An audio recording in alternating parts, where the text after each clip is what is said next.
क्या आपने कभी सोचा है सर्दियां शुरू होते ही सांप, अजगर, घड़ियाल और मगरमच्छ सुस्त क्यों पड़ जाते हैं?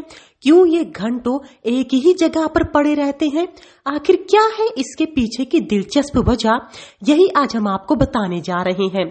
आपने गौर किया होगा, सर्दियां शुरू होते ही घरों से छिपकलियां भी गायब हो जाती हैं।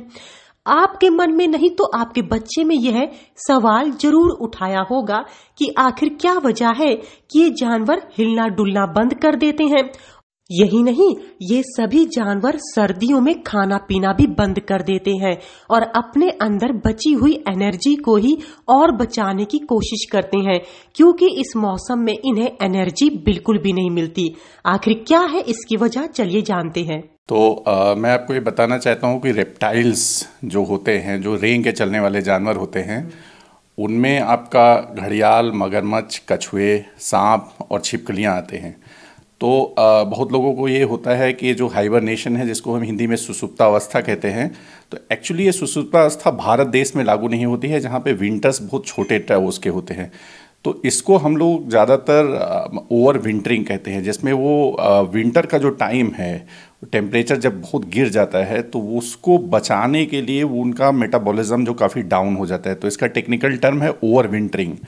तो इस समय क्या होता है, देखिए, अगर आप रेप्टाइल्स के बारे में ठीक से समझें तो रेप्टाइल्स क्या होते हैं कि उनका जो ब्लड है वो कोल्ड ब्लडेड जानवर कहलाते हैं। मतलब उनका ब्लड जो है बाहर के तापमान पर निर्भर करता है। तो उसके दौरान जब तापमान बहुत ही ठंडा हो जाता है, तापमान बहुत गिर जाता है, तो वो जितना एक्टिविटी करेंगे उतना एक्टिविटी से उनका शरीर से टेम्परेचर का लॉस होगा। तो वो नहीं चाहते हैं। अगर आप वो छोटा सा उनके बॉडी को एक छोटा सा मशीन के रूप में समझें, तो आप ऐसे समझें कि जितना चलेंगे उतना। और दूसरा, वो चार्ज कहाँ से होते हैं, कहाँ से तापमान उनको मिलता है? वो मिलता है उनको सन से तापमान, सूरज की रोशनी से तापमान मिलता है। तो सूरज का भी वो होता है। तो इसीलिए वो दो चीज़ें करते हैं ओवर विंटरिंग में। सबसे पहला काम करते हैं, वो खाना बहुत कम कर देते हैं और एकदम ख़त्म कर देते हैं, एकदम खाना नहीं खाते हैं। और ये सारे रेप्टाइल्स के ऊपर लागू होता है। और दूसरा, वो मूवमेंट को अपना जितना कम से कम हो सकता है उतना कर सकते हैं।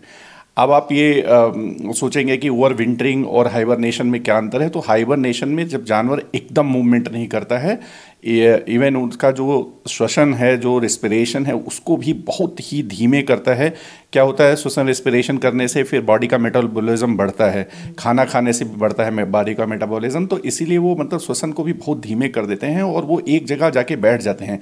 जैसे कनाडा में बहुत सारे ऐसे टर्टल्स देखे जाते हैं, जब ऊपर के लेक फ्रोजन हो जाते हैं तो उसके नीचे वो घुस के बैठ जाते हैं और वहीं पे बैठे रहते हैं चुपचाप शांति से। तो इससे उनका टेम्परेचर भी लॉस नहीं होता है और दूसरा सबसे बड़ी चीज़ है कि उनको और बाकी टेम्परेचर का ज़रूरत भी नहीं पड़ता है। ओवर विंटरिंग भारत में सिर्फ ये होता है कि वो मूवमेंट को बहुत ही लिमिटेड कर देते हैं, जिसके अंतर्गत वो रहते हैं।